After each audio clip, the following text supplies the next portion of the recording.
Bora.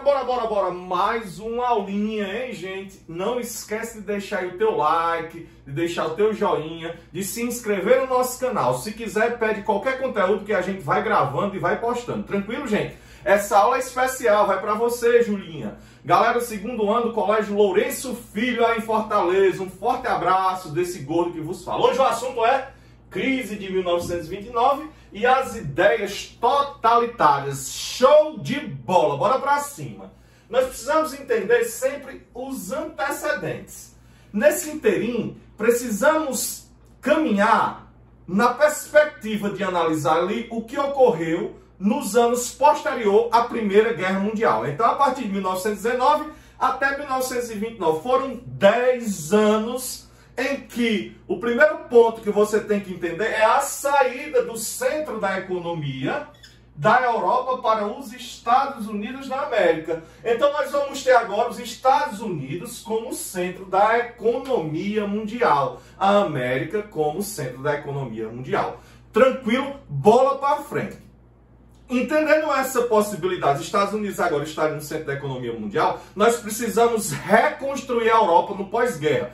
Quem vai emprestar o dinheiro para essa reconstrução? Os norte-americanos. Quem vai vender os principais produtos para essa reconstrução?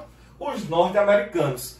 Você passa a entender, em consequência disso, que os Estados Unidos começam o quê? A se enriquecer. Os Estados Unidos se fortalecem mais ainda e a economia americana ela só se agiganta. Os Estados Unidos, que havia se preparado no século XIX para se tornar grande potência, tornar-se-á essa grande potência no século XX, até então, até hoje, no início do século XXI. Tranquilo, gente? Entenda que os Estados Unidos ele vai passar a viver uma ideia de consumismo exacerbado. Essa ideia é uma ideia pontual do capitalismo, desse capitalismo liberal que se fortalece no século XX. Nesse consumismo vivido pelos norte-americanos, você precisa entender que um estilo de vida vai nascer ali. Que a ideia é vender, é produzir, é consumir.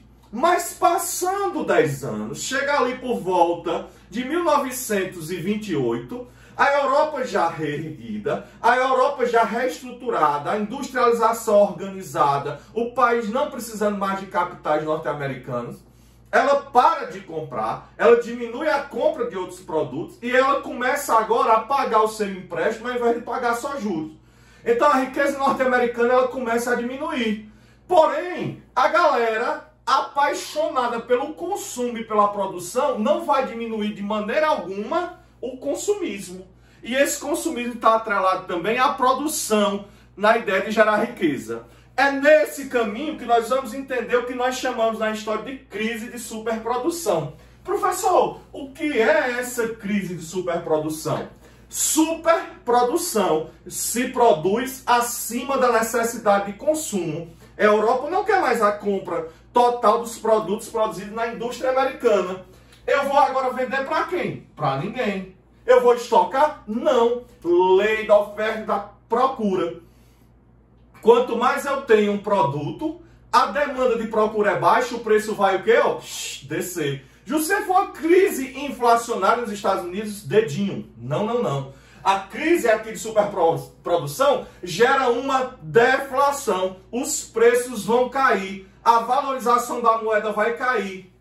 Muita gente continua apostando na Bolsa de Valores de Nova York. O que é que vai acontecer em 1929, desculpa, nós vamos ter o quê? O crash, a quebra da Bolsa de Valores de Nova York, gerando assim a maior crise até então da história do capitalismo. A chamada crise de 1929 tem essa estrutura conceitual, tem esse conceito aqui em questão. Para resolver isso, o presidente americano daquele período, Franklin Delano Roosevelt, cria o New Deal. O New Deal baseado nas ideias do keynesianismo. O que é isso? Uma intervenção do Estado na economia, geração de emprego e renda, construção de grandes obras, fiscalização do mercado. Aquele mercado que outrora era livre, que outrora era autônomo, deixar e fazer, deixar e passar, o Estado não intervém na economia, cai em descrédito. O keynesianismo ele vai se fecundar, se efetivar e recuperar os Estados Unidos. Uma dica aqui.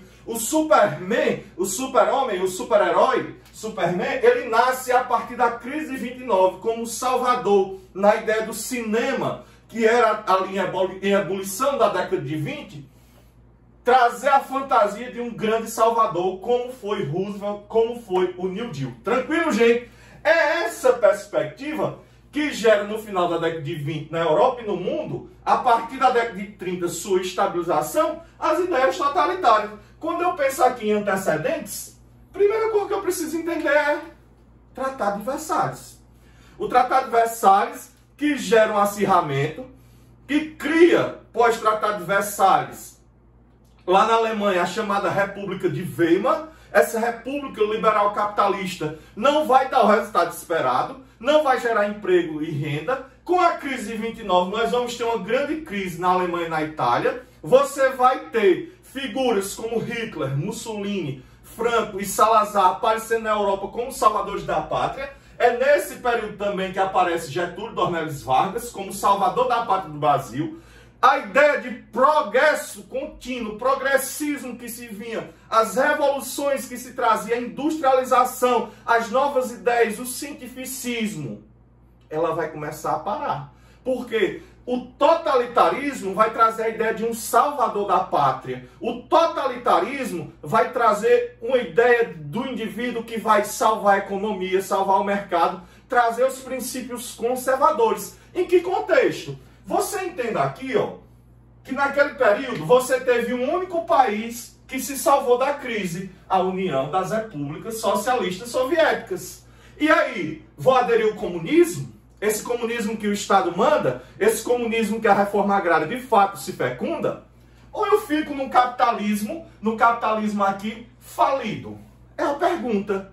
A Europa conservadora, do pensamento conservador, mostrando que as ideias liberalistas, políticas, econômicas afundaram, elas vão criar um novo modelo, um novo perfil. Esse novo perfil nós chamamos de ideias totalitárias. É aqui que nós temos o surgimento dos totalitarismos, das ideias totalitárias, dos governos totalitaristas na Europa. José vai falar de Hitler, Mussolini, do fascismo, nazismo nessa aula? Não.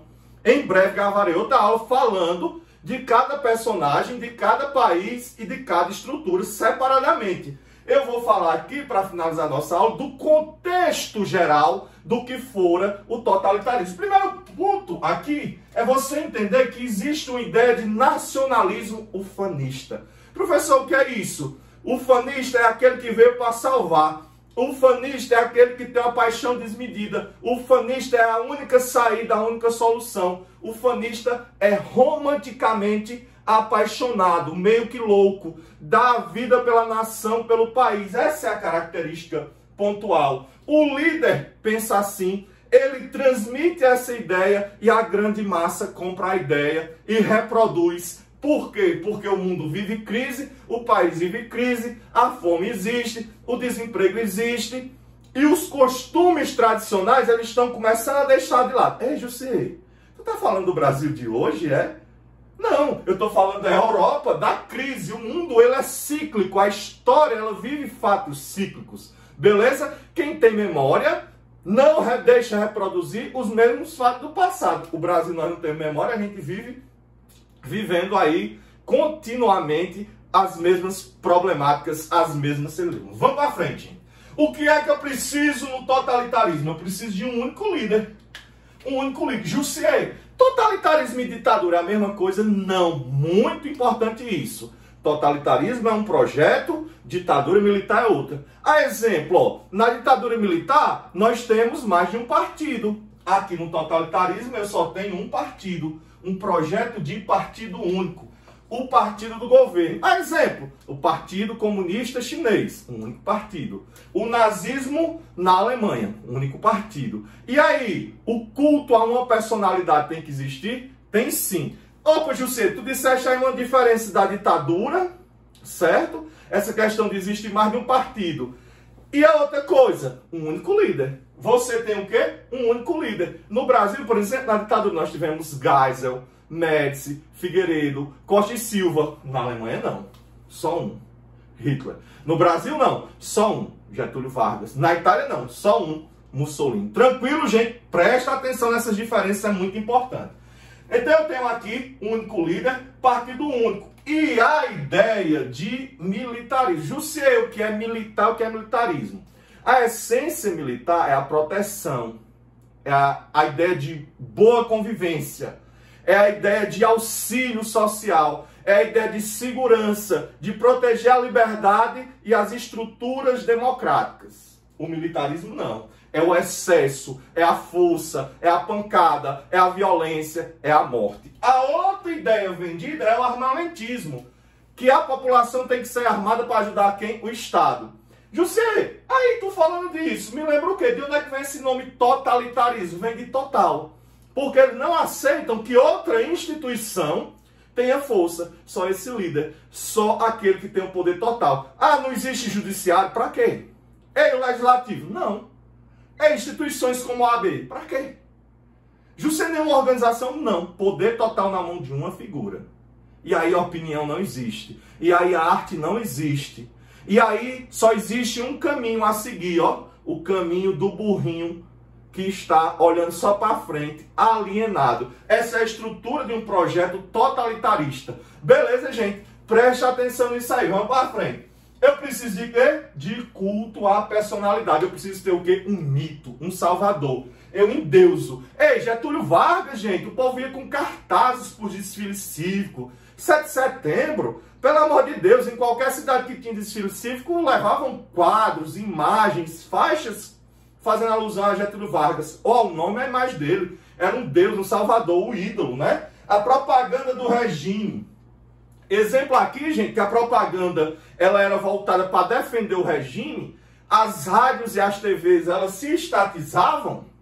Nessa perspectiva, nasce aí a Hora do Brasil. Só para falar do governo, só para falar do grande líder. Não tinha oposição. Os programas eram vinculados a quem? Ao governo. Então você só falava bem, você achava que estava tudo bem. Muita gente defende a ditadura no Brasil, muita gente defende o totalitarismo de Vargas porque não entende o que de fato acontecia, só via as coisas boas. Por quê? Só se vendia as boas ideias. Tranquilo, gente? Preste atenção nisso aqui, estamos terminando.